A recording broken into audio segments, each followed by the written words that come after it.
ఈరోజు రథసప్తమి. ఈ రథసప్తమి రోజున సూర్యభగవానుడు తన వాహనాన్ని మార్చుకుంటాడని ప్రతీతి. ఇప్పటి వరకు ఆయన లేడి వాహనం పైన సంచరిస్తాడు.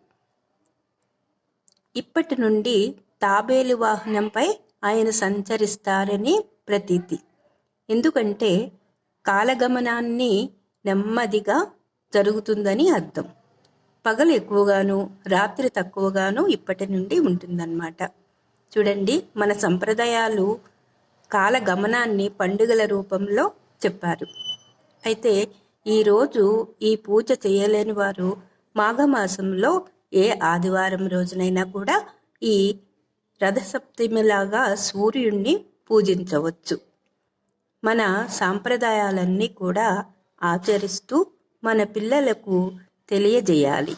ఎందుకంటే